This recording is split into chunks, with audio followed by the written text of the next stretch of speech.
It's the Fightful MMA Holy Smokes podcast with Showdown Joe and Sean Ross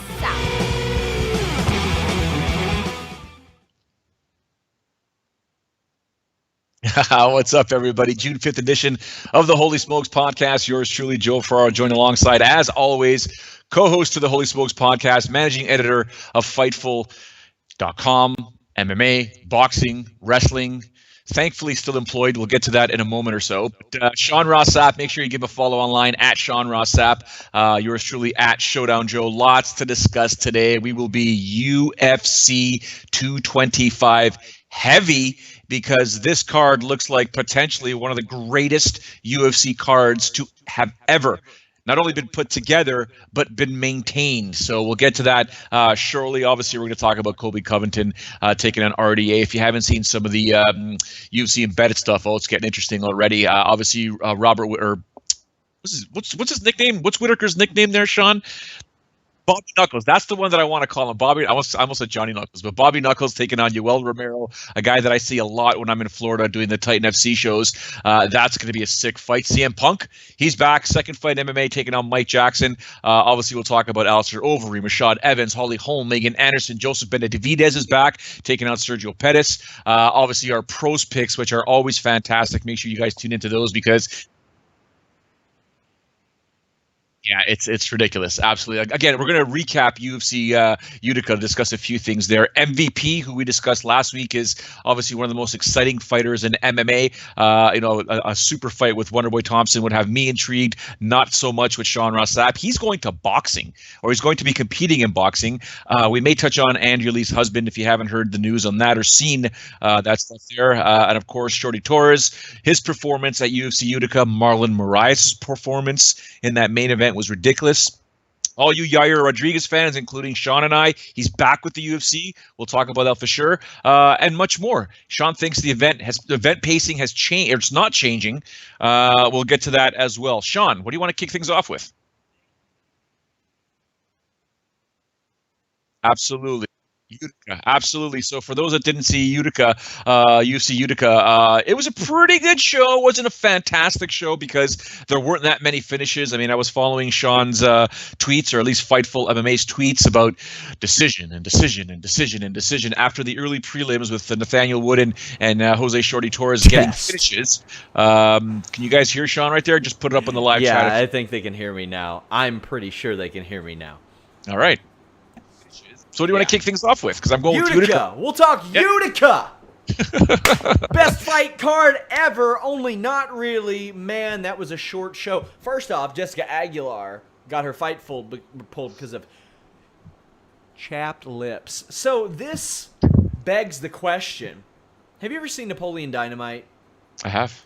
How did his brother ever train to become a cage fighter, considering that his only training partner, Napoleon, had chapped lips all the time? He could never get in some good training. It's crazy. It's when I saw the news, I was like, what? What did I miss here? Like, I know you're probably dry and you're cutting weight and you can't have water, but chapped lips? Yeah, man. Huh? Yeah, man.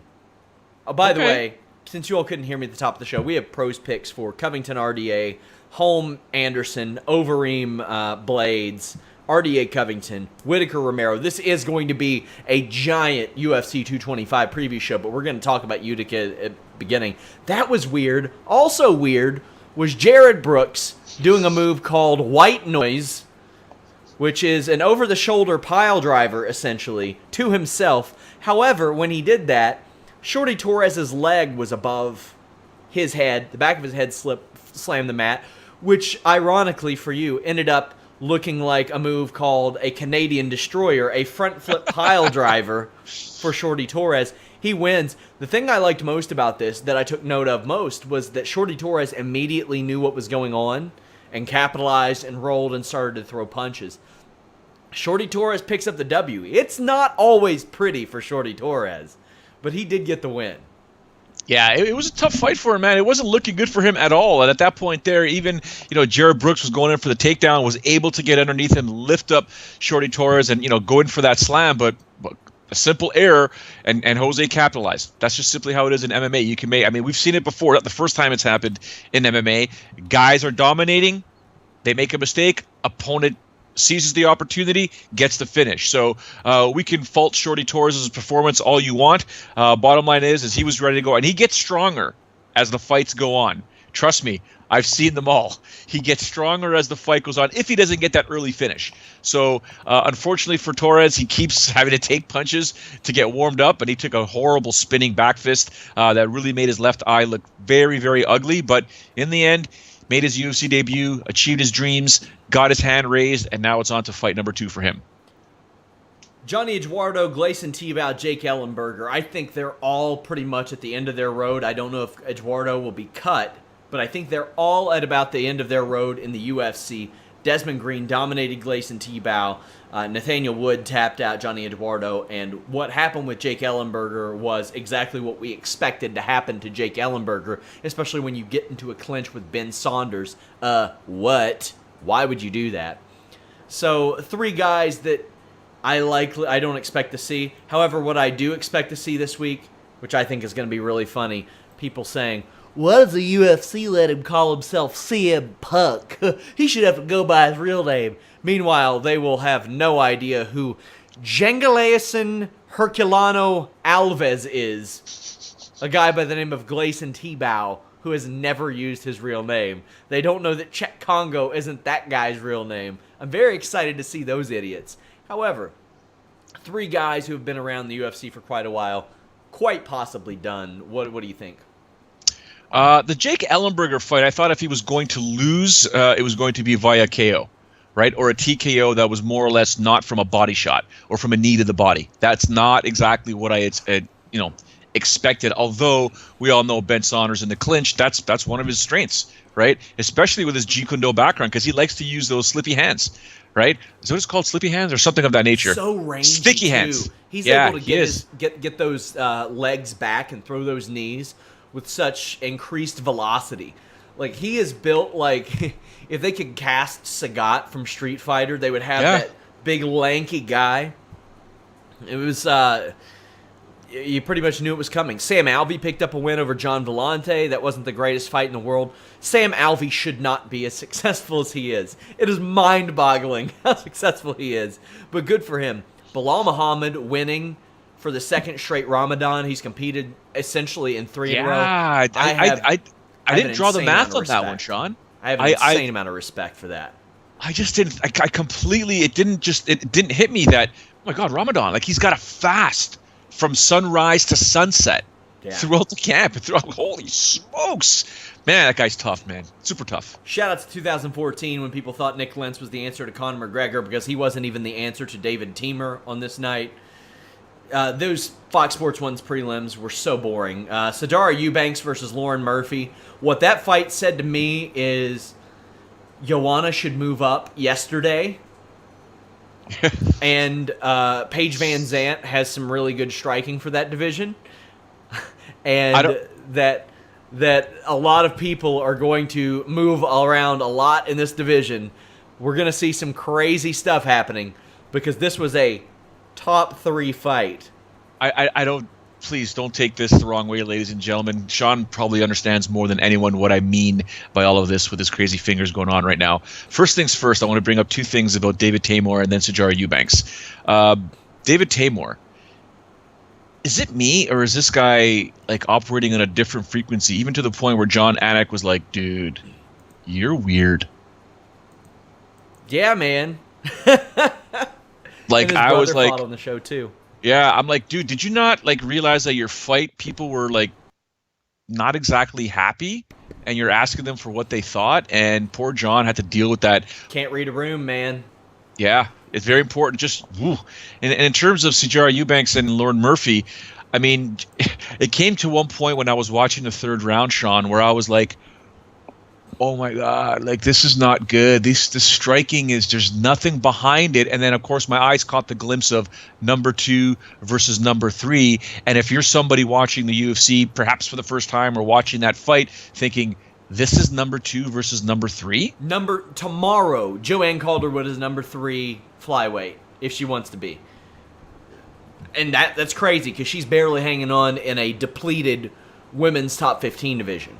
I think tomorrow, Joanne Calderwood is a top 15 fighter in that division. Man, if I am Valentina Shevchenko, she's already dancing anyway, but I'm putting in some extra reps in the dancing because she's about to have a run. She is about to have a run in that division. So around the time, actually, we'll get to that later, but Gregor Gillespie, he looked good. I'm liking him. He's looking real nice. Dominant, man. It was dominant. It was everything. Everything was dominant, man. Very good performance. Just fantastic performance. Wish he was a little bit younger. Hate that he got in as old as he did, but that's just. I think more and more we're going to see that people are going to move into MMA as right after their college careers. Marlon Moraes. I didn't think he was going to get it done. I didn't think he wanted this fight that bad, to be honest with you. Yeah, I'm not going to doubt him again. He is a victor after 33 seconds. I think that he deserves a shot 2 months from now ahead of Cody Garbrandt, to be completely honest with you. I don't think Cody Garbrandt deserves that title shot. He hasn't competed since then. He hasn't beaten anybody since then. Marlon Moraes, on the other hand, should be 4-0 in the UFC. He defended his World Series of Fighting title 5 times before that. Should have been 6, but Bollinger missed weight. And now we're seeing a guy... Back when Marlon Moraes beat Miguel Torres after his UFC run, some people were like, well, it's a nice fight to make a name off of, but it didn't really mean a whole lot. Apparently it did. Because now he's beaten Jimmy Rivera, Aljamain Sterling, John Dodson. I had him beating Sun Tzu, and he's got that win over Miguel Torres on his record. That is... Quite frankly, for somebody who has never had a UFC title, that is an all-time great resume, and he's not even been in the company for it was a year this week that he jumped into the company. That's impressive. That is very impressive. I picked him to win versus Jimmy Rivera because I looked at the skill set and the way the two matched up. I just think Marlon's just on a different type of run. Although Jimmy was undefeated in 6,000 fights. Yes. Jimmy's a bad man. He punches hard, but even to land a switch kick that early in a fight is very, very impressive. And the way he just pulled it off was fantastic. And I mean, he will go down as it stands right now as one of the nicest guys in MMA. He's just so nice, so polite, so kind, very, very humble, obviously, with the information I get from Frankie Edgar and whatnot. This guy is just what you see is what you get. He's so humble. He's so nice, and he works, man. This guy works hard. Look at the dude's physique for 135 pounds. Dude's ripped. Holy smokes, man. The top 7, 8 in this division, really, if you go from champion down to Aljamain Sterling at number 8, it's really solid. And Aljamain Sterling's on the fringe. If he puts together all of his tools, I think he can be a top guy. But really, up until number 7, this is the row. Dillashaw, Garbrandt, Cruz, Sun Tzu, Rivera, Moraes, Lineker, Dodson. That is psycho, Joe. That is psycho. You put those 8 people in a tournament, I do not Saw know. that coming. Yeah, I don't know who's going to emerge victorious there. I know one thing. Dominic Cruz can't say, yeah, I'm going to wait for a title shot. He can't say that now. He can't say that. He already took the fight against Jimmy Rivera, and I think that's the fight to do now. I think you go Cruz Rivera again, get one of them a win. But Moraes, I'm okay if he waits for a title shot because he deserves that title shot, and usually I'm opposed to that. Usually I'm not like, oh, wait for a title shot. Yeah, Moraes should get one. Honestly, he should have the one in August. Garbrandt shouldn't have that. We should be running back Garbrandt and Cruz or something like that, or some other fight. Well, that was the fight that you and I thought was going to happen. Yeah. I hate the idea of... I hate mandatory rematches in pro wrestling, Joe. Not to mention in MMA. If you're a Rose Namajunas and Joanna Jędrzejczyk, that makes sense. Joanna defended her title 5 or 6 times. What? No. I'm saying I don't believe in mandatory rematches either way because there's no such thing as a mandatory rematch unless it's in the clause. Unless there's a clause in the contract that both fighters agree. Well, every rematch, I should have said. Yeah, well, every rematch, Sean, is in my opinion situational, right? If you're the challenger and you hand the champion's ass over to them, you ain't getting a rematch champion. That's just my opinion. Now, if it's a close fight and a split decision, 2 judges had it one way, 1 judge had it the other way, and for the vast majority of people, man, that was way too close to call. It could have went either way. I see a rematch. But when someone gets their butt handed to them, no, there ain't no rematch. Sorry, you lost the title. Go back, win, and then come back. Simple. There are some exceptions. Like the Joanna Rose thing happened so short. Like a lot of people thought it was almost flukish. Garbrandt never defended his title. Never successfully defended it. Never won a fight after that. I'm just thinking, that's just so weird. That's such an odd thing, especially when you had Moraes and Rivera both there, and Rivera looking for a fight at that point. You could have thrown him in there with Rivera, and I would have been happier with it, honestly. But that was Utica. But about the same time that happened, a video or a photo of Andrea Lee and her husband, Donnie Aaron, emerged from a lake day, and it was revealed that Donnie had a swastika on one arm and essentially Nazi lightning bolts on another. Andrea Lee, ill-advised, said, sensitive-ass mofos, and I'm like, that's not the way to go about it. And also we have a black and an Asian guy living with us thing is not good either. That is one step away from looking at a crowd and saying, where's my African? There's my African, which has happened to politicians that run the country that I'm in. He then goes on to say, I made a lot of mistakes. I was in prison 20 years ago. He was also in prison 10 years ago for shooting a guy. Go read about that somewhere else. But would go on to say that he's talked to like celebrity tattoo artists and said that removal and lasers and covering up is not it's not a possibility for him. It would make it look redneck before. I've got some idiot in our chat saying Cain Velasquez has brown pride tattooed on his chest. He's a pro fighter. Get over it. You, sir, are a moron, and I hope you never watch our show again. I do not want you as a viewer. Do some research before you say ignorant things. I beg of you. I beg of you. My issue, I thought that the statement that Donnie Aaron put out primarily was really good. He apologized. He said, I'm not that person. Yep. However, when he goes out and he says, oh, I'll look more redneck if I get it covered up. Well, I mean, if you get it covered up by a bigger Nazi tattoo, you might. Otherwise, no. No. I read his apology, or I read his statement, and, you know, people can accuse me of being that nice guy Canadian, and I liked his apology, with the only exception of the, you know, we've talked about, you know, laser removal and getting another tattoo over it. With all due respect, and I am not advocating anything other than the suggestion of you probably want to get it removed and or another tattoo over it. It's that seems to me like a somewhat simple answer. Have you seen what a lot of people do whenever they're like under bridges and stuff and they see swastikas?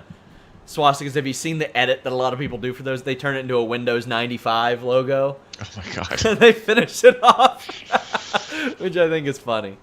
Yeah, I mean, listen, and you know, you and I have talked about, you know, what happened in our, or at least, you know, in my 20s. Did I make every single ethical, politically correct decision in my 20s? Probably not, but there wasn't that social media out there. I used to use terms that today aren't appropriate, and I think a lot of people did. Like, there were a lot of like sexual slurs that seemed normal when I was a teenager that I wouldn't dare say today. And I think back, and oh man, I didn't know anybody that those terms would qualify for, and now I always think, and I'm like, how would they feel? How would they feel if I said that? How would they feel if they knew that I said that? And it's a shame. Now, granted, I didn't get the shit tattooed on me. Mm-hmm. And then he goes and says, I'll look more redneck if I cover it up. Nah, man. No. I respectfully disagree with that. I think he should cover it up or have it removed. It's just, I mean, especially for, you know, and you could tell the sincerity in his post, you know, or in his statement, you know, just for your own wife. Like, come on, man. Like, I mean, if for what, I've only got one tattoo, and it's actually the opposite of what those tattoos are. My tattoo is a white hand and a black hand handcuffed together holding up the earth. Basically saying we're all one. So it's the complete opposite of what he's got. But if for whatever reason in my 20s, if I had a tattoo that was just like, that's a bad idea. Like I'm at the tattoo parlor going, hey man, can we fix this up here? Like get rid of this or do something over top? Because right now it's not right. I remember the other day I'm listening, I was working out and had the tunes cranked and I found a nice little playlist on YouTube. I wanted to listen to old school hip hop and, or old school rap. And then some gangster rap came on, and NWA came on, and and obviously that's the era that I kind of grew up in when NWA first came out. And all of a sudden, I'm listening to the lyrics. I'm like, it's not that bad, and I get it, blah blah. And then some words, I think it was Ice Cube, and some of the stuff that Ice Cube said, I'm like, whoa, you can't say that today. You cannot say that today. Let's just say that the LGBT community would be like, what, right? And so again, what people did in their 20s. Versus what they're doing right now in their 30s or 40s. I understand you don't make the smartest decisions in your 20s. And for those of you that are in their 20s right now, you'll understand this in 20 years. But as time goes on, as we evolve as a species and a society in general, if you have an opportunity to fix what you did back in your 20s, i.e. a tattoo, get it fixed, man, because it'll rear its ugly head. And he even said, I cover my sleeve, I wear long sleeves all the time in public, blah, blah. He's basically ashamed of it. Not ashamed of his past, live and learn, but ashamed of it. And one mistake at a lake has now exposed you. Yeah. Okay. Sure, you're a great guy now. I'm not denying that, not at all. But get it covered up or have it removed. It's that simple. It's. I know you've said that you've done it and you've tried and blah. Try harder, brother. Try harder, man. Try Sorry. harder. I live in Kentucky where I see remarkable amounts of racism, accepted racism, just dumb shit. There are a lot of white people that think that everybody is out to get them. The idiots defending this, you're a moron. If you say there's a double standard because of this, you're a moron. You are objectively dumb. Flat out. You are objectively stupid. Flat out. Speaking of people who say absolutely ignorant shit, Colby Covington's joining us on the show. Take a listen to his conversation with James Lynch. And how do you feel like you match up against Dos Anjos? He's coming off a big win himself over Robbie Lawler. I feel like I match up very well. He's a little nerd. He doesn't really have any real skills for welterweight. He's beat a couple guys that were coming off losses. That it's a padded record, but all the people and critics that are saying that he's this welterweight unstoppable.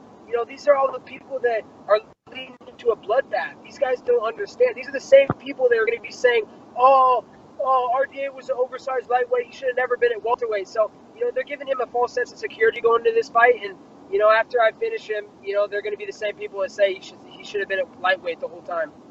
Speaking of security, they moved this fight from Brazil to Chicago. When did you find out about that? Was this like immediately after the McGregor thing, or when did that sort of happen?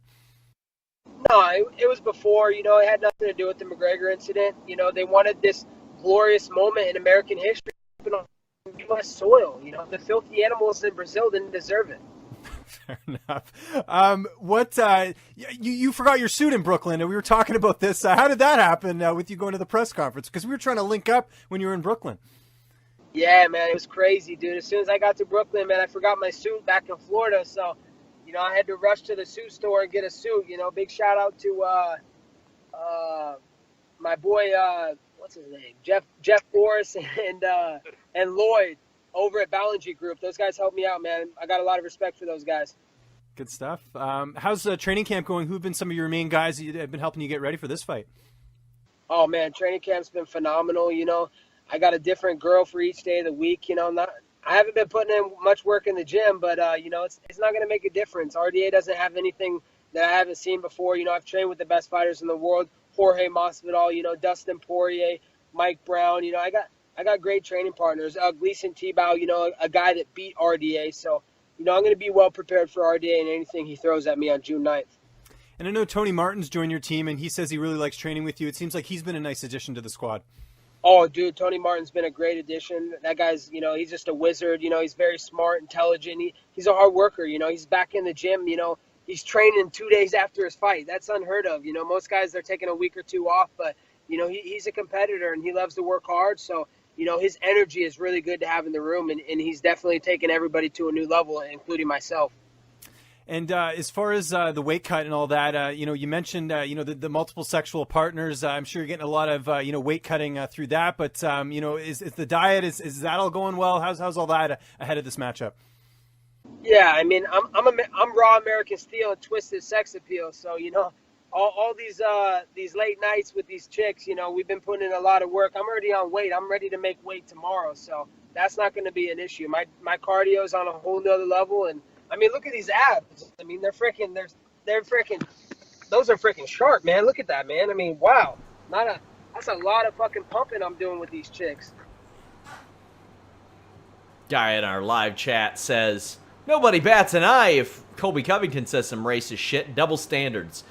To the contrary, I kind of remember his filthy animals line being rather controversial. I mean, it's obvious it was a work. It's very clear that he was trying to rile people up with that. And yes, a lot of people were outraged about it. He says he's going to confront Joe Rogan. Joe Rogan might be a better striker than Colby Covington, though. Yeah, well, true. Yeah, he'll throw a spinning kick real quick, but Colby Covington is a fool, but I enjoy it. I really do, and I love his shtick, and he makes me laugh. Although he did take Chael's line, who Chael took it from superstar Billy Graham, anyways. Yeah. I get it, but Colby makes me laugh.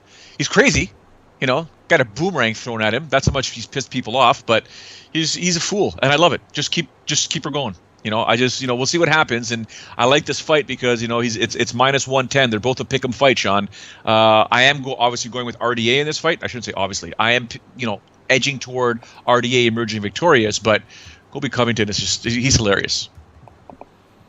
So this week also saw MVP do the exact opposite of what we recommended he did. I said he should probably not go back to boxing. He's 31 years old. He should probably keep improving as an MMA fighter. He's going to box again.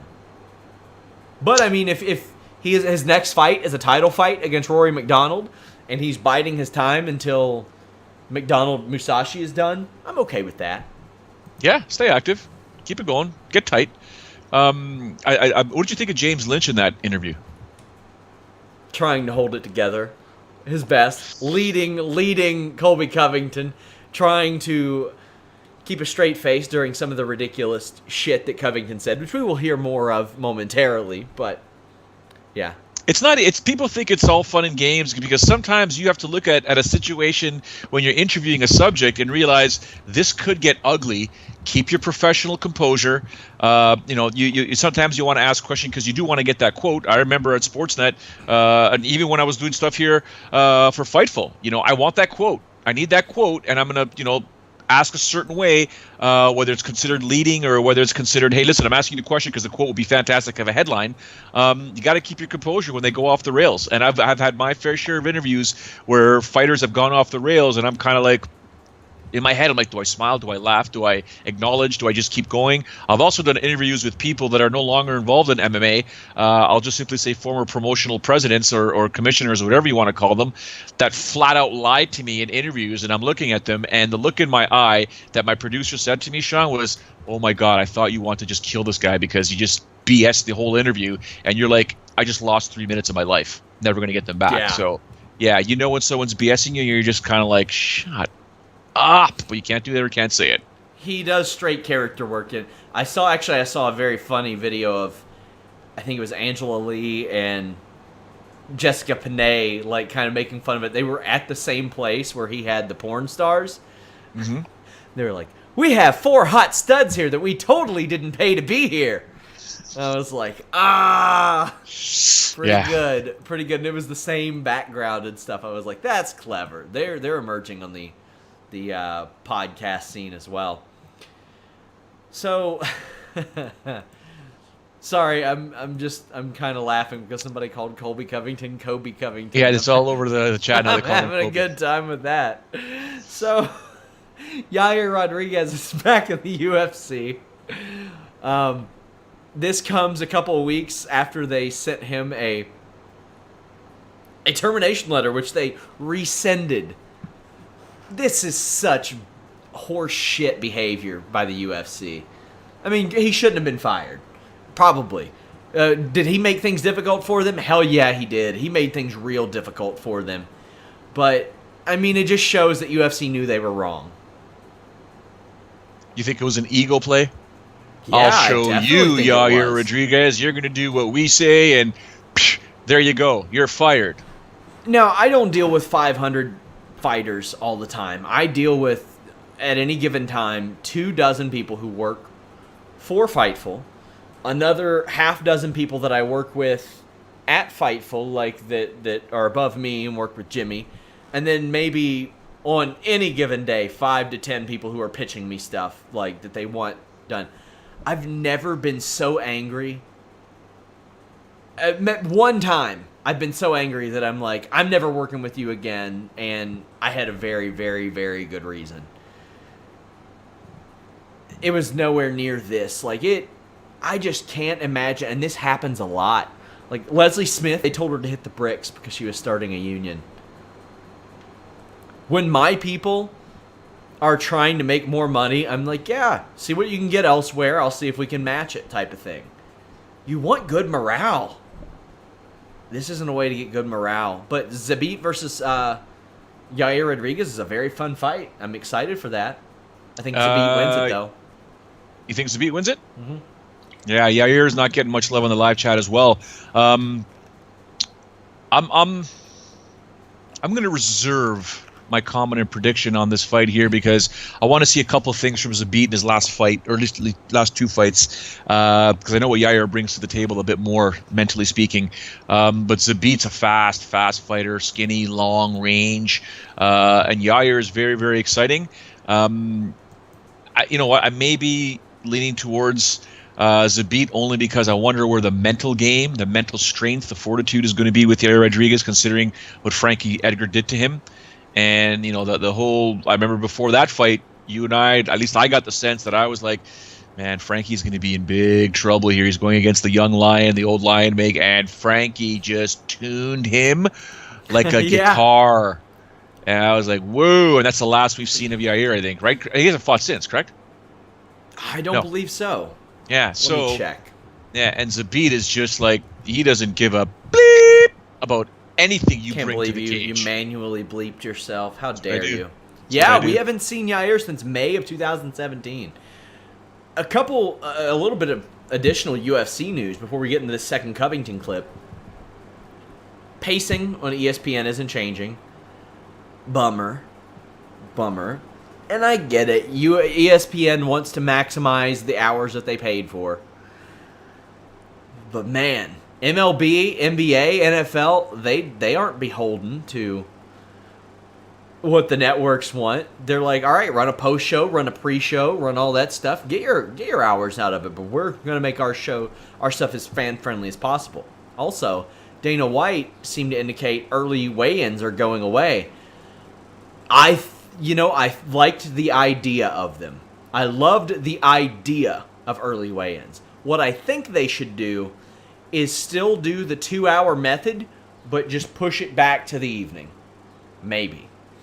Still give them the time to weigh in, but just do it when you're doing ceremonials, I guess. I don't know. Also, that gives them lesser time to come up with a backup plan if somebody pulls out, so there's that issue too. But, I mean, we've seen 3 times as many fighters miss weight than before. Which is just weird, in my opinion. And now I wonder if we'll see that happen again, since fighters might be used to the mornings. Everything's got to change. It's just a weird. I remember George, the first time he had to do it, or the last time he had to do it, he's like, "This is stupid. This sucks. Why are we doing this?" It's like, George, things have changed since you left the sport, bro. But yeah, this is dumb. I don't want to do it. Well, you got to do it. This is what it is. And he made weight, which is fine. But it is sort of a strange scenario. I mean, I understand it. I get it. But if we move it back, I like the way it was before originally. But I don't know that it makes that much of a difference when you have to make weight by either 9 a.m. to 11 a.m.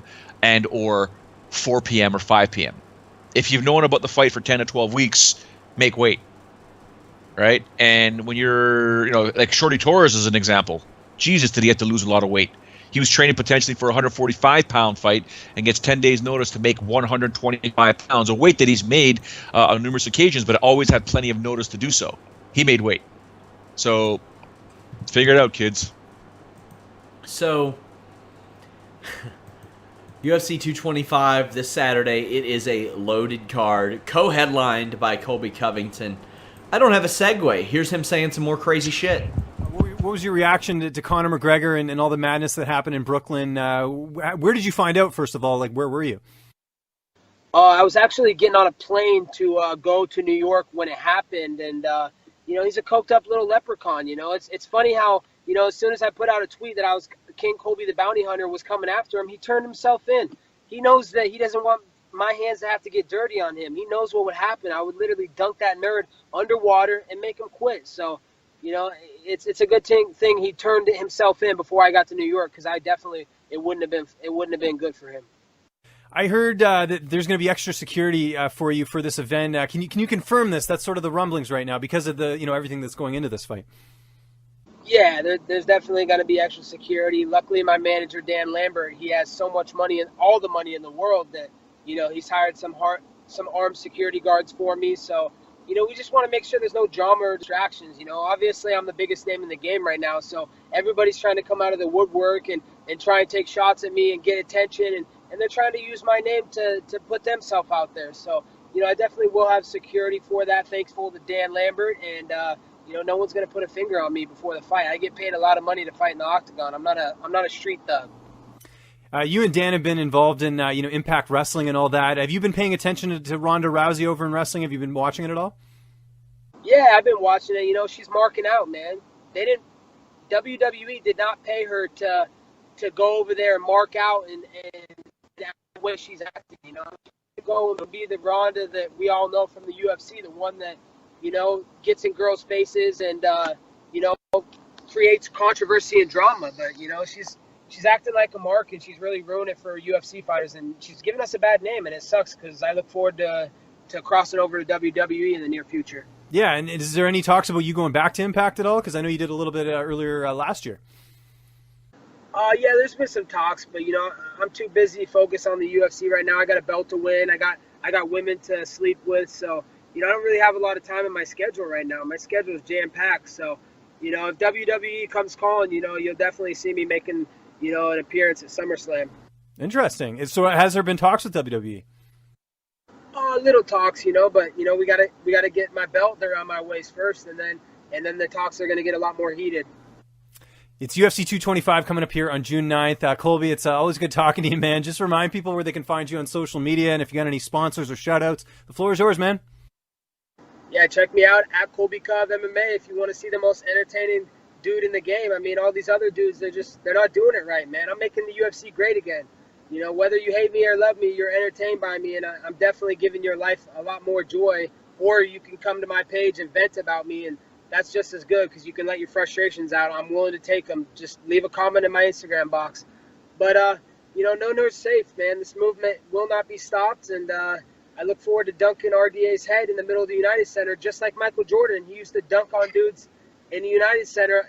That's the same thing. I'm going to be dunking my nuts on RDA's head. So tune in, pay-per-view, June 9th, live from the United Center. So it is upon us, UFC 225. It is a loaded show, Joe. This is one of the most stacked UFC shows ever, maybe.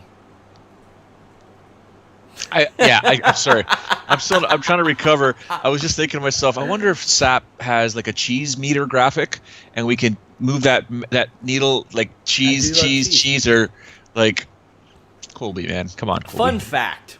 You do better than that. There are these local like shit talking forums where you can post stuff anonymously, and I was a subject once like 10 years ago, and it just put Sean Sapp, and I was like, uh-oh, what's this? And then it says likes cheese. And I said, does that mean I'm a rat, or does that mean I like cheese? Because I do love cheese. Like, did it mean that I tell on people? Am I a snitch? Because I couldn't, Yeah, I don't really know that many people in the criminal underworld or the corporate underworld, according to Jimmy Van.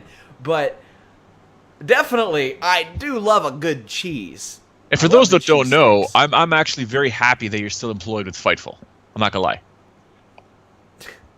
Apparently, you and Jimmy got at each other. Yeah, it was great. Live It was awesome. on the air.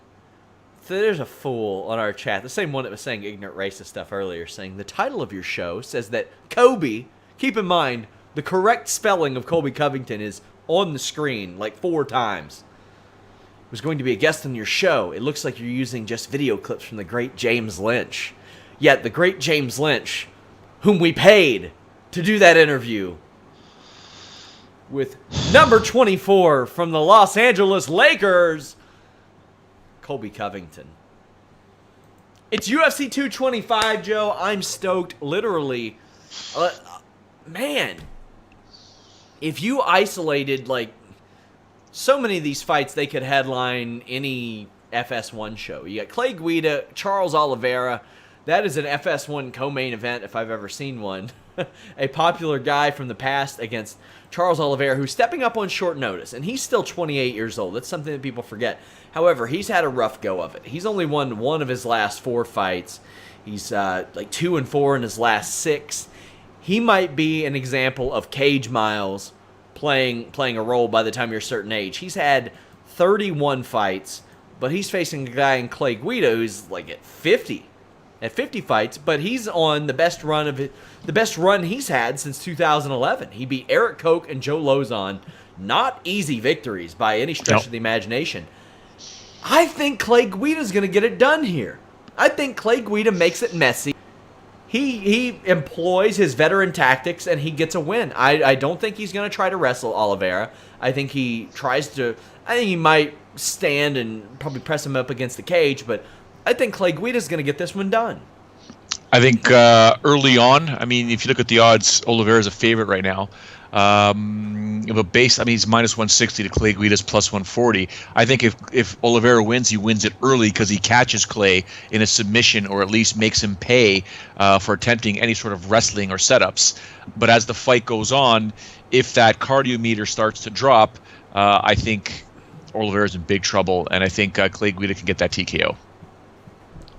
I can't wait for that fight. That's a good one. That is a hell of a fight to put on Fight Pass prelims. Also is Joseph Benavidez, in my estimation, the 3rd best flyweight ever behind Horiguchi and Demetrius Mighty Mouse Johnson, taking on Sergio Pettis. Now, guys, I want to use this opportunity to plug a Fightful Select feature I did called If It Were a Work, If It Were a Shoot. I look at the UFC 205 card based on how UFC would want to book this if they could control the outcome based on wins and losses, excitement, marketability, all that good stuff. That was a lot of fun. I also look at WWE shows, if it were a shoot, who would win based on stipulations, previous experience. Joseph Benavidez has sneakily not been defeated since 2013 and has won 6 fights in a row. Also been sidelined with injuries. Yeah. So I get your sneakily. Yes, but sneaky. He hasn't competed since 2016, and I thought Cejudo won that fight. I picked Benavidez to win it, if you remember. That was deep in the heart of somehow everything that I predict ends up happening, even if it shouldn't happen. So I think that Cejudo really stepped up to the next level there. He's facing a Sergio Pettis who is fresh off of a loss to Cejudo, sort of fresh. It happened in December. But also won 4 fights in a row, has not been able to make it to fight Demetrius Mighty Mouse Johnson. If he beats Benavidez, he probably will fight Mighty Mouse Johnson. And the thing is, I for some reason, I thought Pettis had fought Mighty Mouse. That's how much Mighty Mouse had ran through the division. But if Pettis beats Benavidez, he definitely, I think, earns a shot at Mighty Mouse. No, because you think Cejudo's going to. Cejudo, his last fight, he beat Pettis. Yeah, right? Yeah, that's true. That is true. But I'm like, when the hell are they going to do this fight? Yeah, I mean, we thought something was going to happen with TJ Dillashaw and Mighty Mouse Johnson. That was the reason why, there was a bit of a delay, and then this fight with Cody Garbrandt happens. So Mighty Mouse is like, okay, you need an opponent. What's going on here? I'm just looking at these prelim cards here, or this UFC Fight Pass card, and thinking for a variety of reasons, as well as what we're seeing in the prelim card, how strategic this is with the UFC, how they're placing some of these names on the Fight Pass prelims, obviously trying to garner traffic to their streaming channel as this deal with Fox begins to come to an end. This might be more loaded than any Fight Pass full card there's been. I challenge someone to find me a better one. I mean, I don't think it's ever been out there. Bisping versus Silva was on Fight Pass, right? I mean, that single fight might be that big. Event. Yeah. That single fight might be as big as all these combined, but you also have Rashad Evans, who, as Nikita Krylov fan says, never pay to watch him fight. They're trying to make you, but he's lost 4 in a row. He has to win. He has to win over Anthony Smith. UFC doesn't give a damn about Anthony Smith, but if he beats Anthony Smith, that's a pretty good win. He's won 3 of his last 4. But Rashad Evans has to win. Will he? I don't think so. The only thing with Rashad Evans is the same thing that I've discussed for the past 3 or 4 Rashad fights is the brain knows what to do, Sean. The body can't execute it. And you're talking to a guy who has to experience that pretty much on a daily basis when it comes to anything overly athletic endeavors, from MMA, jiu-jitsu, boxing, soccer, hockey. My brain knows what to do. The body just doesn't catch up. And Rashad Evans is still a professional athlete, but he's not a shell of his former self because he's not getting his ass handed to him in his fights. He's not that guy that we're saying, oh, it's too much, like we talked about Jake Ellenberger or Chuck Liddell back in the day, or blah, blah, or Machida. Machida's actually doing okay now. But he's not getting beat bad. He's just not winning. And a win over Anthony Smith would go a long way, but not as much as a finish would. A finish would be fantastic for him. He has competed in the UFC every year since 2005. He has 0 victories over active UFC fighters. Michael Bisping is retired. He now has no wins over active UFC fighters. That is telling. Now, Sonnen's in Bellator. Tito probably is. I don't know what the hell Tito's doing. Quentin Rampage Jackson, Phil Davis. And Phil Davis, man, that's still a good win. Even today, that's a good win. But he has to win to hang on, in my estimation. UFC gives a lot more rope to fighters who held championships. So I think that he really, really needs to do this. And they want him to, I think. I think they want to keep putting him on shows if they can. We also have Mike Santiago and Dan Ige and Rashad Coulter, Chris De La Rocha. I've got Dan and Rashad Coulter probably winning those. But also in the prelims, Mirsad Bektic against Ricardo Lamas. I think Mirsad Bektic finds a way to get it done. He has won, my God, man. He's won, I think, 5 of 6. I think he can be really good. I think he's one of the featherweights of the future. But Ricardo Lamas is a pretty well-rounded guy who is not going to just take that lying down. But that would be a big, big win for Mirsad Bektic. Well, what do we say about Ricardo Lamas if he gets knocked out again? Yeah. Right? I mean, you're coming off a brutal knockout. Real bad. And it was a beautifully landed punch. Let's not kid ourselves. Lamas made the error, got caught, dropped. After that happens, generally speaking, you are susceptible, I would think, to more knockouts, to being knocked out again. A lot on the deck here for Lamas. A lot on the line. Lamas is real good at beating those fringe people like Charles Oliveira, Diego Sanchez, Dennis Bermudez, Eric Koch, even Hatsu Hioki, because I remember people thought Hatsu Hioki was going to be the second coming of Japanese Christ. It didn't happen. It was a miserable run. Cub Swanson before Cub Swanson really became Cub Swanson. You're a fool. You are a fool. Well, I love it. I mean, technically, I guess he did get crucified. Hioki did, by everybody that he fought in the UFC. That was a miserable run. I was really looking forward to Hatsu Hioki in the UFC, but man, that was bad. He got beat. I think he went like 3-5. It was real bad. But also on that show, Alistair Overeem against Curtis Blades. This fight moved to the prelims. some people in our live chat speculating maybe that's because they don't want to pay him pay-per-view points. I think it's a loaded card. I think that Holm and CM Punk are both bigger pay-per-view draws than Alistair Overeem. I think it's pretty simple. That conspiracy about not wanting to pay Alistair Overeem pay-per-view points, I buy it. I think they still got to pay Holm and CM Punk pay-per-view points too, though. Yeah. So either way, but at the same time, when you take a look at, I like the fact that Overeem is on the prelims. I think it's fantastic, only because it's free. You can see it, and that fight there could be a great, absolutely fantastic launching pad or further launching pad for Curtis Blaydes, because the way they're going to promote Overeem is going to be fantastic, and Blaydes is going to come in there. Let me just check the odds here, if you don't mind. Give me 1 second here. Yeah, pull those up. I'd love to hear those. Minus 175 favorite is Curtis Blaydes, plus 155 underdog for Alistair. And I agree with it. I've practically got a fetish for heavyweights in their 20s. And Curtis Blaydes, 27 years old, has been unbeaten in his last 5 fights. Beat Mark Hunt. That was a good one. That was I don't want to say too similar of a test, but I mean, he has experienced the punching power of Francis Ngannou and Mark Hunt. Yeah. So I don't know what Alistair Overeem can show him, but I know that he's got some outstanding wrestling, and he's got a really good skill set for this division. And I like him in this fight. I don't think that he finishes Alistair Overeem, but he very well could. He could get Alistair Overeem on the ground. And Alistair Overeem's underrated on the ground, too. He not given the respect that he deserves there, but I got Curtis Blaydes winning this. I think he's taking it. Who are you picking? I'll take Blaydes. I'm taking Blaydes. I'm thinking it won't be oh, Jesus, Sean, it's a heavyweight fight. I shouldn't say it won't happen. It won't happen early, because anything can happen at heavyweight. But I think Blaydes will, he'll put together, or he'll execute a systematic game plan like he did with Mark Hunt, provided he doesn't. I mean, you can take all the punches you want from Ngannou and Mark Hunt. You just shouldn't, okay? You shouldn't.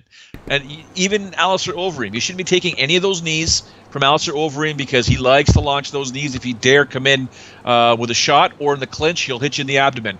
Right, it'll hit your kidneys, so you don't want to take any of those. But you may have to get this fight down on the ground and grab Alistair's back, which is probably what Blaydes is going to want to do. And I think some ground and pound will do him very, very well. I think he, takes away a lot from Alistair. And let's not forget, Alistair's gone the distance many times. So it's going to be a blue collar work ethic by Curtis Blaydes, in my opinion. I think he does get the finish. Excuse me. And I think it happens either late second, early third. Somebody in our live chat says CM Punk being a draw in the UFC is a myth. Nobody outside of WWE cares about that fight. That's the point! They want the crossover buys. Nobody in the UFC cares about Curtis Blaydes. What the hell are y'all talking about? Enough of what we think. Here's what the pros think of Overeem and Blaydes. I'm going for Curtis Blaydes, man. I'm going for Curtis. I don't know anything about Blaydes, so I'll have to go with Overeem. Curtis Blaydes. Yeah, the wrestler. I got to go with the wrestler. And Overeem just ain't what he used to be. He ain't Overeem no more, so I got to go with Curtis for sure. Ooh, I didn't know that was a fight. I'm going with Curtis. Curtis by decision or knockout. Could be a knockout, but I don't know. Man, Blaydes looked good against Hunt. He fought the Polish guy I beat like a year and a half ago, and that fight he couldn't take him down. I was surprised. I was watching that fight and I was like, wow, this kid's supposed to be phenomenal wrestler, and he couldn't take him down. Well, I'll take him down with ease, pretty much. So he looked real good though in that fight. He dealt with Hunt landing a big shot too, rocking him and almost finishing him, and then immediately going to wrestling mode and take him down. And I wonder if he can take down Alistair, though, because Alistair has been pretty good with his takedown defense. And he's a lot taller than Hunt, too. So I'm going with Alistair in that fight, yeah. Curtis Blaydes fights with Mark Hunt. My opinion was Curtis Blaydes' win. But when his fight with Alistair Overeem, I think Overeem is better. He have better defense from the takedown, better defense on the parter on the ground. I training with Alistair Overeem, and he's very, very good. Yeah, that's going to be another good one. It's kind of the theme in the division now. You got the younger guys coming up and knocking off these older guys that have been around for a long, long time. And Alistair's one of those guys. He's kickboxing, MMA. He's been around since day one. But I think the youth movement is coming through, and I think now's the time. Sometimes when you have a change of guard, the guys don't just go willingly. You got to show them the door. And I think it's about that time that these older guys are showing the door. And that's what I think is going to happen there. I think I'm going to go with Chicago boy on that one, Curtis Blades. Honestly, I think it's going to be a decision. I think he's going to go in there and out wrestle him. But Overeem got a good guillotine, man, so it's going to be tough. It's not like he's weak off his back. But I think Curtis Blades he's fast on his feet, man. He just got to be more confident and let his hands go, because he'll sit there, he'll catch guys, but then he'll just shoot in right away. If he just gets in there confident, just be more comfortable on his feet, I think he can put some guys to sleep. I don't really know much about Curtis Blades. I've seen him here and there. I watched his last fight, and if he wrestles Alistair the same way he wrestled, Hunt and all those guys, I could see Curtis Blades winning a decision. I think that's an interesting fight, man. Curtis Blades is a young, hungry athlete, man, just like myself. Part of the new wave of that division, and I think it's crazy. I'm a fan of both of them, but I'm gonna have to go with the young gun, man. I'm gonna go with Blades. I'm gonna have to go with the young gun, just like myself. Gedalia Esparza, that's on the prelims as well. This is an integral fight in the women's strawweight division. Esparza has won 3 of her last 4, had a split decision loss to Randa Marcos. Took quite a deep breath there, Joe. My God.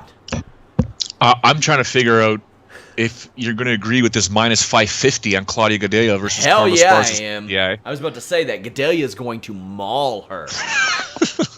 Gadelha is going to do terrible things to that woman, I would expect. How do I think she'll win? How does she want to win? She's facing a former UFC champion that we're talking about here.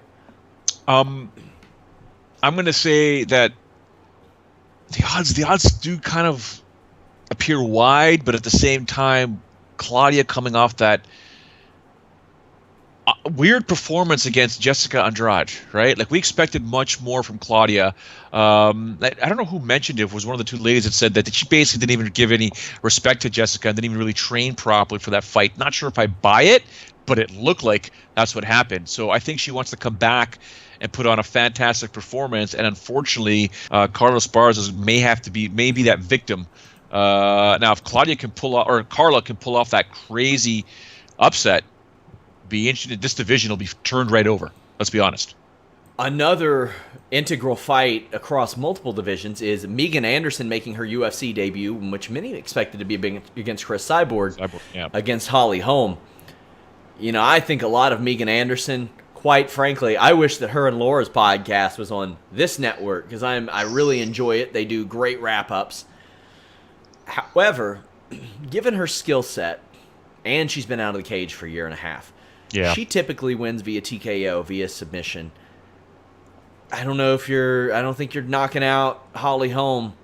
Not only that, I've not really seen Megan Anderson's cardio tested. I mean, kind of. Against LeBrock in 2.5 years ago. It went to the 3rd round, but we're talking 3 5-minute rounds. She's been to the scorecards on a couple 3-minute rounders, but she is facing the cardio god in Holly Holm, the pace god, the range god in Holly Holm.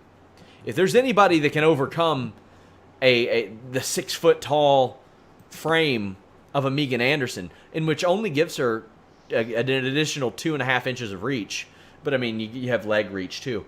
I think it's Holly Holm. I think Holly Holm wins this fight, and she needs to.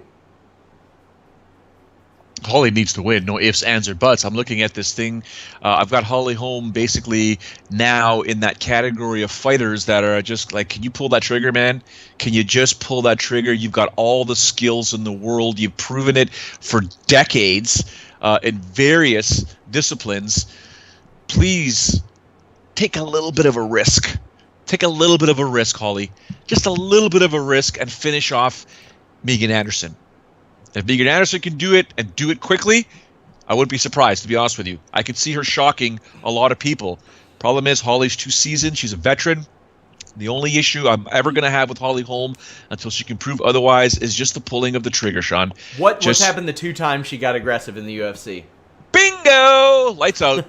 couple of head kicks. Yeah. Couple of head kicks. The Betch Correa fight was one. It was just kind of like, man, come on, Holly. Supporting you all the way, but just take a risk. And I don't know if it's Winklejohn and just stick to it. We got 15 minutes to do it.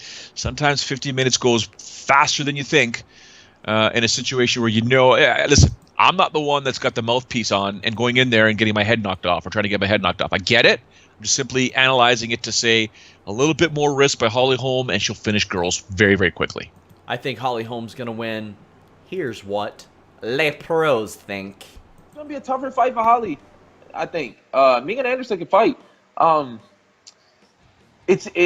me, it's if she can avoid that clinch. Holly is deceptively good in the clinch. She and comes up with better game plans. So I think the clinch work and the inside game is going to be Holly's. But if she stays on the outside, then it's all going to be Anderson. So I don't know. That's an interesting one. That's one of the ones that's harder to pick just because of how really good is Megan Anderson. Ooh, yeah, that was a good matchup when I saw that come out. I think Megan, she did really well in Invicta FC. I'm interested to see how she does kind of in the next level. But I think Holly Holm takes that. I just think Holly has a little bit more experience, and I haven't really been able to see what Megan does against a higher level of competition yet. So I think Holly pulls that one out. I would say Holly, just because her footwork is so good and she's so experienced. Like, she really has so much experience, not just in the UFC, not just in MMA, but all her boxing and kickboxing experience. And she's quite a good defensive wrestler, and it's really hard to get your hands on Holly. So I don't know, but Megan is really big, and so I don't know if that's going to be a factor. Holly fought Cyborg, though. Like, it doesn't get much bigger than that. Like, I don't know. I just think Holly's going to walk away with it just based on her footwork and her experience. But I don't know. I don't know Megan. Like, I haven't really seen her fight very much. And she's been out for so long. It's like, at this point, it's anybody's guess. That's a really good matchup, but I've always been a really big fan of Holly, so that's where I'm hoping for it to go. I like Megan. Yeah, I really like her style. I like her attitude. But I just think Holly Holm is too veteran, too conditioned, too strong. And I mean, it's a new hungry fighter against an old veteran fighter, and I think Holly's got it. Just with it's Megan's first fight in the UFC. You don't know how she's going to perform. I haven't seen her perform in a while, but I just got to give it to Holly. Yeah, no, obviously Holly Holmes is no threat, but I think Megan's the taller, bigger fighter, and she can impose that. It's obviously one of the aspects is she's had some time off for the last little bit, so hopefully that's not an issue, and I really think it's good to have another addition to the 145. I can't wait. I'm excited about that fight. I want to say it's going to be a very tough fight for Megan Anderson. Holly's very seasoned, and she's fought the best of best. I think Holly, but I love Megan, and hopefully she'll be able to go out there and perform and prove me wrong. Who knows? A real benefit of having James Lynch is that after I trash people on the air for making dumb decisions, I don't have to deal with them, and they don't do anything to me. Cyborg finally blocked me. What do you mean finally? I thought it happened before. No. She followed me for years. Okay. Not only that, we've done more interviews with her than probably any website online over the last 2 years. Between Steve Muehlhausen and James Lynch and all these people and her wrestling connections. But a video emerged, or some footage emerged, or a list of the Ultimate Fighter tryouts emerged, and I said, man, these are pretty bad. These are pretty rough. And she goes, you don't think, or it wasn't she, it was her manager, let's be real. It was her manager / boyfriend. was like, you don't think extreme weight cuts affected some of these people who fought at 135? And I was like, come on. I did my homework before I said this, and I said there were maybe 2 people who looked like decent names. And they said, I don't like the way that you disrespect these athletes. And I said, I don't like the way that you run Chris Cyborg's social media. And they blocked me. They blocked me. Not surprised. Completely not surprised. But who is this Holmes that everyone is talking about? I know there's Holly Holm, but a lot of people are saying Holmes. Who's Holmes? That's happened forever. All right. CM Punk versus Mike Jackson. CM Punk literally in court right now as he is being sued by a WWE doctor. That's got to affect him in some way. Steve Muehlhausen, I did an interview with him, or he's called in. He'll call in after this show as well, and we will talk to him about how that's all going on. A few things. Mike Jackson, all due respect to him and his skill set, he does not want a pro fight, but he says stuff like, he cannot catch up to where I am. I don't know about that. I'm not saying Mike Jackson's going to lose. He might win. But CM Punk has been training with one of the greatest, most loaded camps in the world for 3.5 years. He trains with Ben Askren, Tyron Woodley, the Pettis brothers. Yeah, I think he can catch up. Will he have? I don't know. But to act like it's impossible is, I think, a little ludicrous. That being said, we don't see a lot of what CM Punk has done. How do you think this goes? I don't know. That's the whole thing, Sean. Unknown. I don't know. Mark. It's such a big question mark. It's a massive unknown.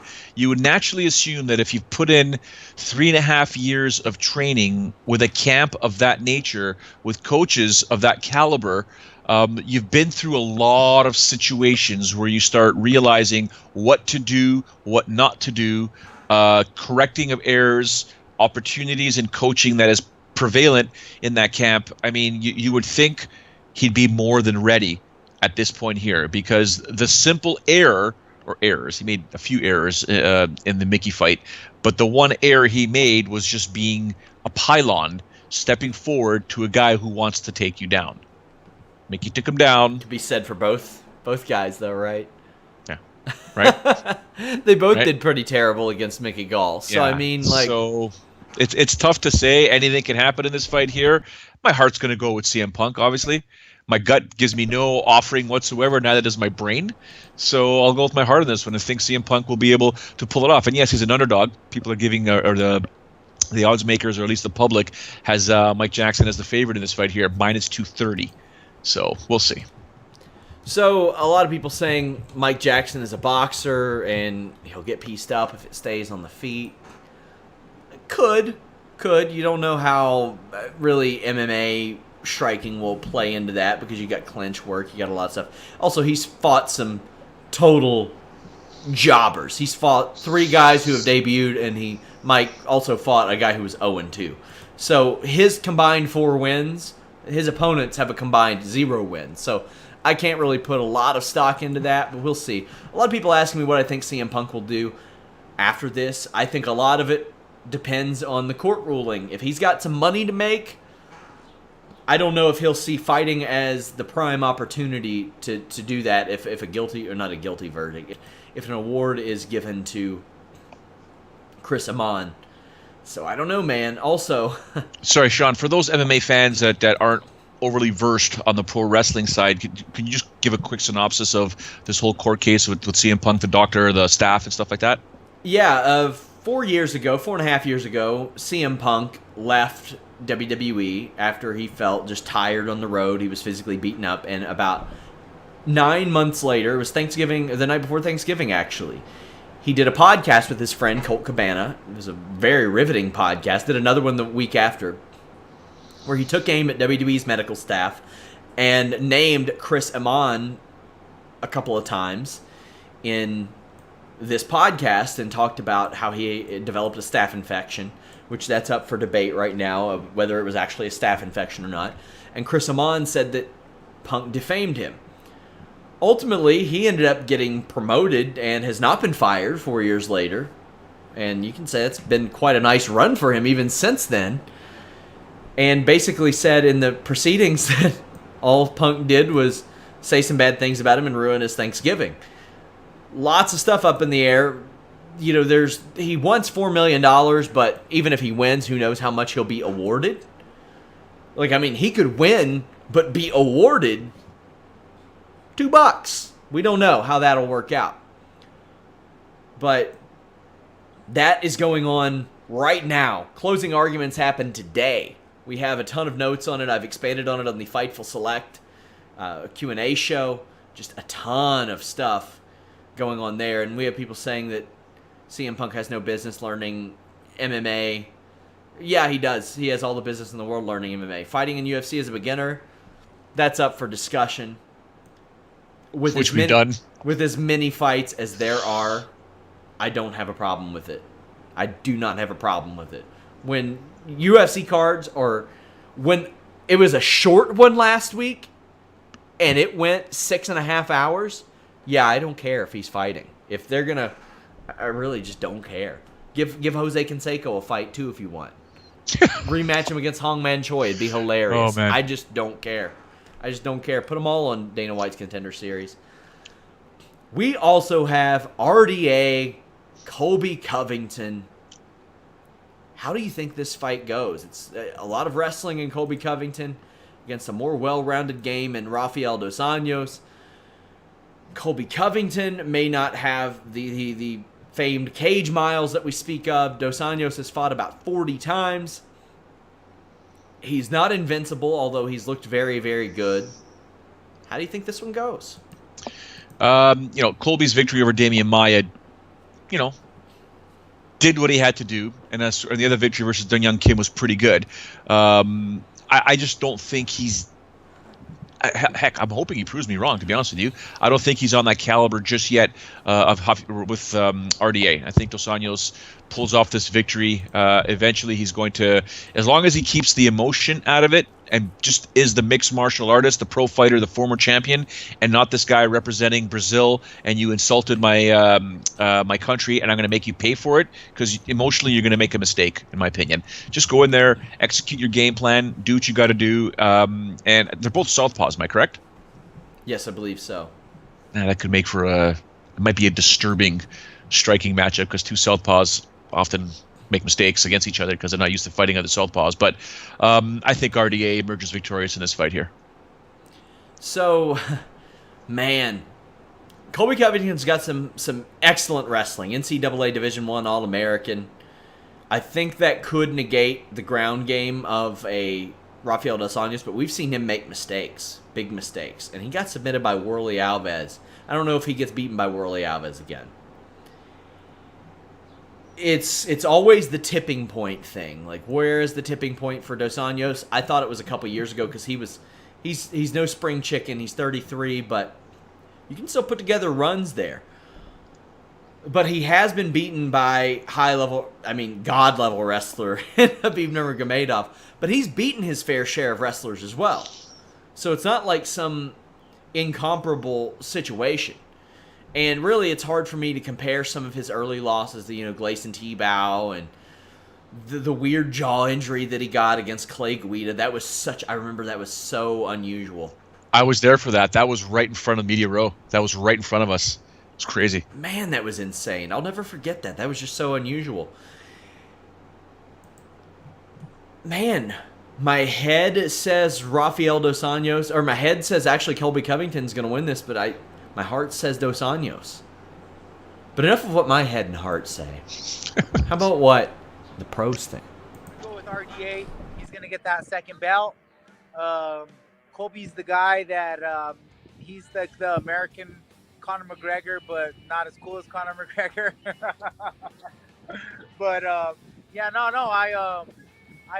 excited to watch that fight. I love RDA, man. I've sat in the sauna with RDA, hand in hand, brothers in Christ, praying, like, God, please help us make this weight, like cutting down to 55s.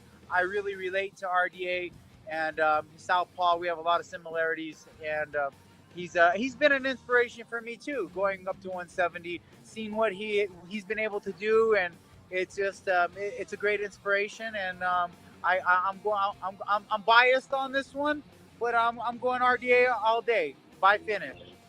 Dos Anjos all the way. I mean, Colby might actually be able to wrestle him, but I mean, it shouldn't be no way. It's Dos Anjos all the way. And Colby better keep his head on straight. He looking at too many different things. He looking at too many different options. He doing way too much.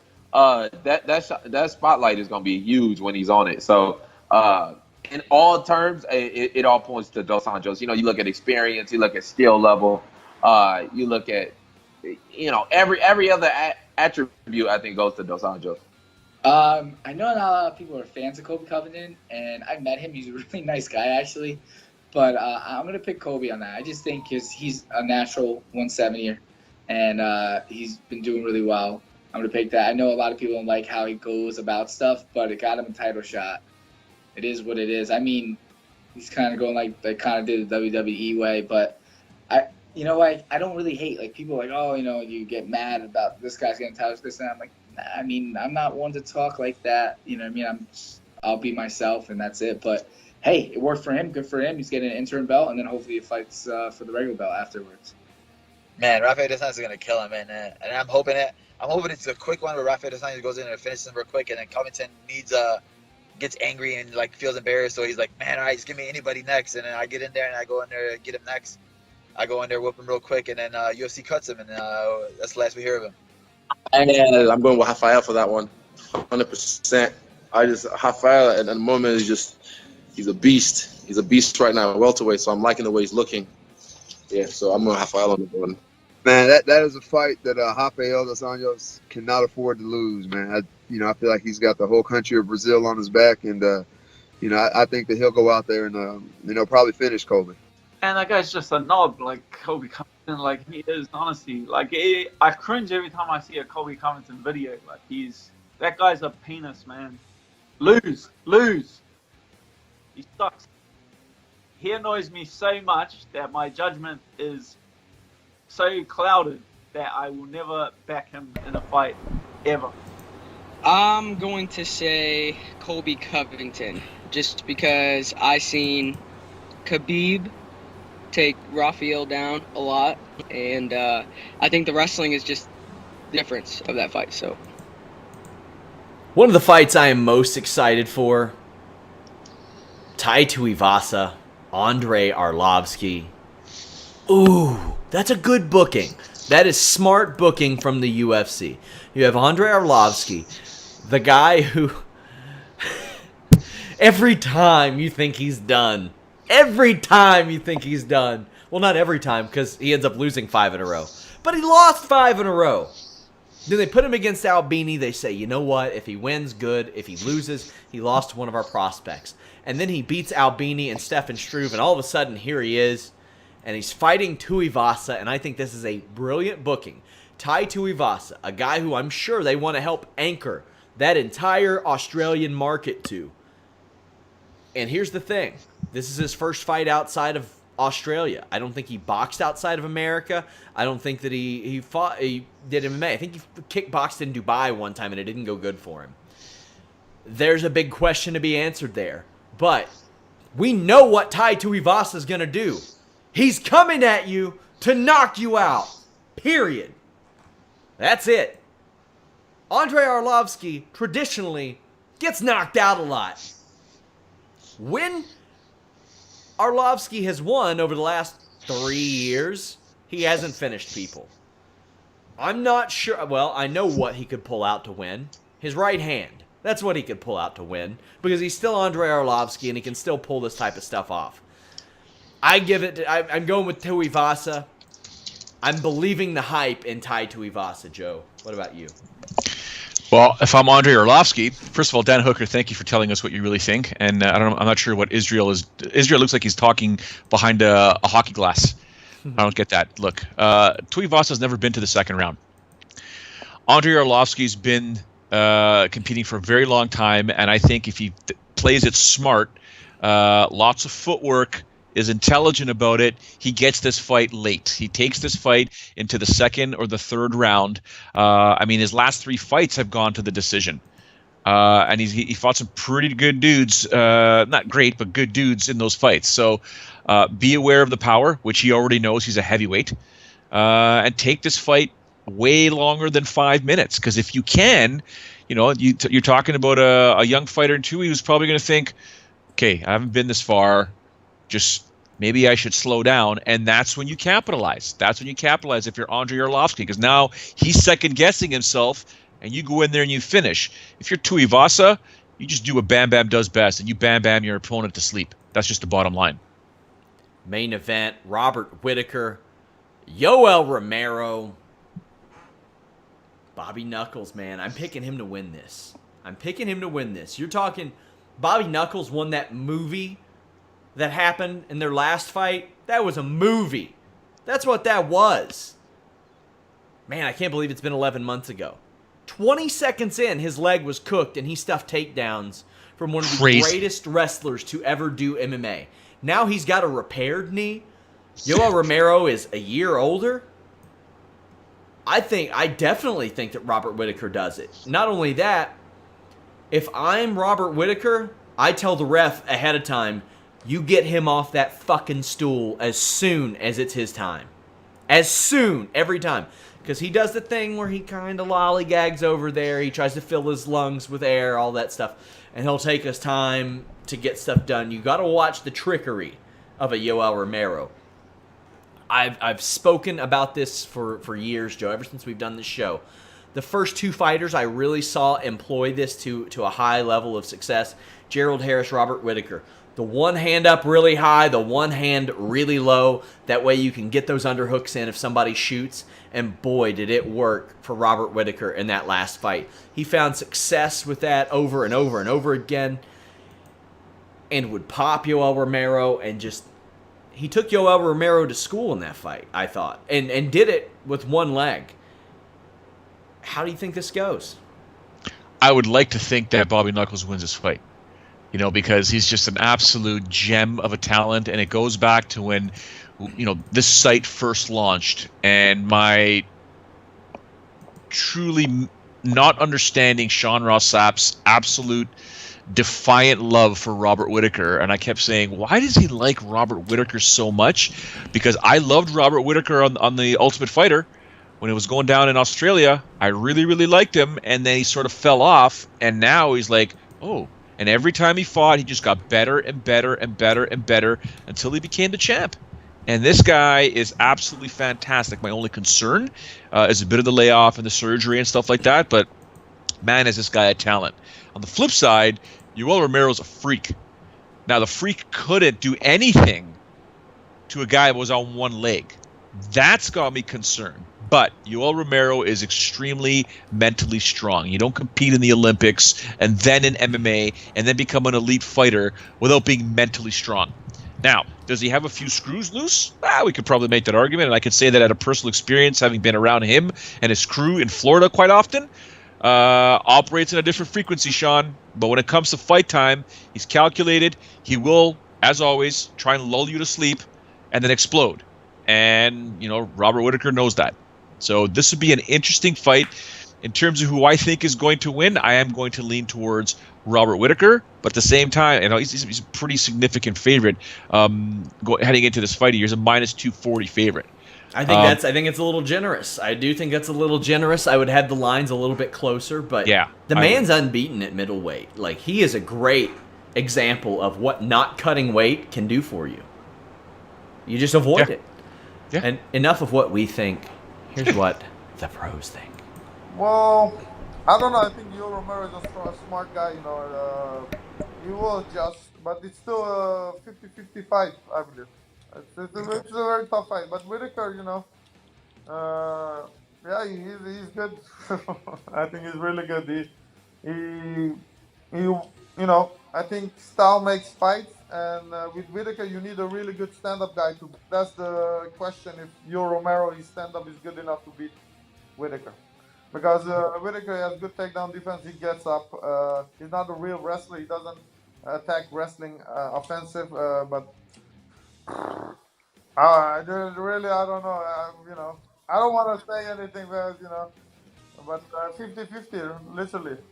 Oh, man, that's a tough fight, man. They're so evenly matched. You know, I think if they fought 10 times, I think it would literally probably be 5-5 or 6-4 or something like that. So, you know, I probably got to go. I got to go with Yair Romero. You know, he trains at American Top Team. I've trained with him before. He's one of my friends. So, you know, go UL. Oh, my gosh. I'm going for my man Robert, man. Robert Whittaker has been on a tear. He's coming off of a knee injury, a staph infection. It's kind of like, you name it, he's kind of been through it, you know? And it's good to see somebody that, I've beat in the past move up to another weight class and just do work, man. So, and he's such a nice guy. I love Robert Whittaker. He's such a nice guy, man. And so I'm going for my man Robert. Ooh, that's a good one. It's a better fight than people anticipate, I think. You know, I think that first one kind of caught Yoel out of, you know, Yoel's a special type of competitor. He's a special type of athlete, but competitor in general, and it's way harder to beat a guy the second time around because he's going to be able to make those adjustments, and the only thing Robert can do is just the same thing that led him to the victory. So I got to go with Yoel. You know, he's the better competitor. I mean, I don't want to say Whittaker short, but you know, I just got to go with Yoel on you know, history. Damn, that is such a tough one. In that first fight, it was so close. It boiled down to that last round. I had it 2 rounds apiece going into that last round. And to me, it boiled down to that attempted, I think Yoel attempted a takedown and either slipped or I forget what he did. I don't know if he threw a knee and slipped or anyway, I remember him slipping or losing his footing or whatever and Whittaker getting on top of him.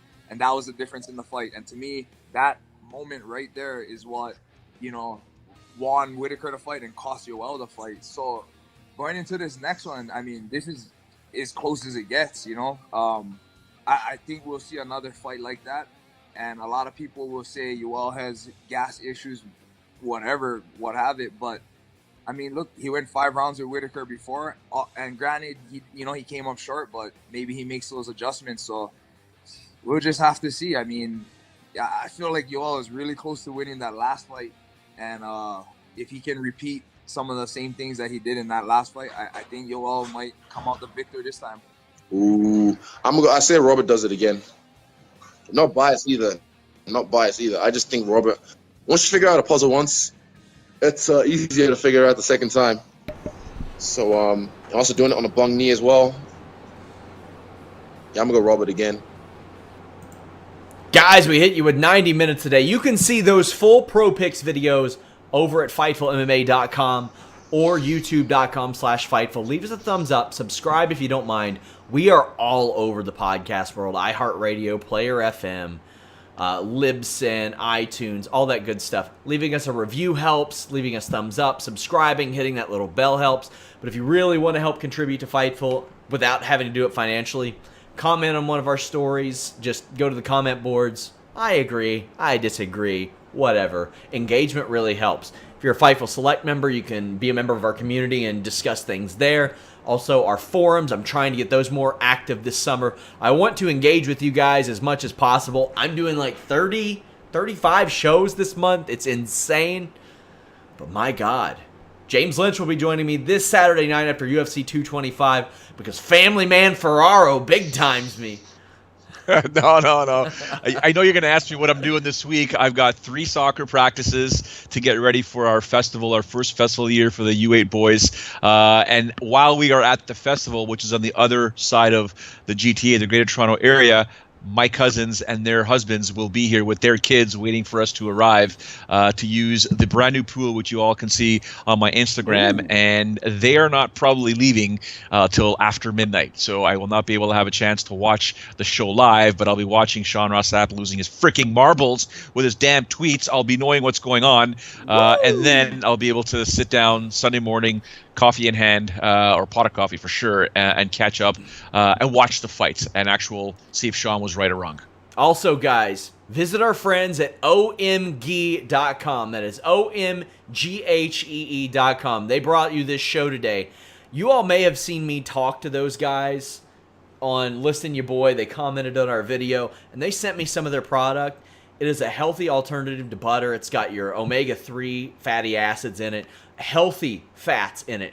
Man, it helps with your joints, all that good stuff. It's so much healthier than butter. I fried some pork chops in that.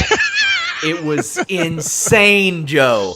I was like, what could the big deal be? What's the big deal here? And then I tried it, and I was like, oh my God. Which is probably why they are appropriately named OMG.com. OMGHEE.com. You can also check them out at OMG Butter on Twitter. Let them know you heard about it from us. Also, if you order, use the code FightfulMMA and you'll save 10%. They hooked us up with that. I'm telling you, you got to cook your meats in this stuff. I am making a gang of... I'm probably going to make some steaks tonight with it. And, ooh, boy, am I excited. I am pumped! OMG.com! I want your wife to break into that room one day like Steve Austin used to do and just do craziness. She's you yell. not gonna, because she is out at the grocery store right now buying some steaks that we're gonna cook in OMG. OMGHEE.com, code FightfulMMA. Smackdown and steaks, you damn right, Vinny Fernando. I'm pumped! What a fool. It's good I love stuff. I was a doubter. And Melissa's like, you don't even know what ghee is. And I got sent it, and it's delicious. And now I know what it is. So, too bad, so sad, Melissa. Thanks to Canadian dairy laws, you don't get any. I do. Check it out, my friends. That's awesome.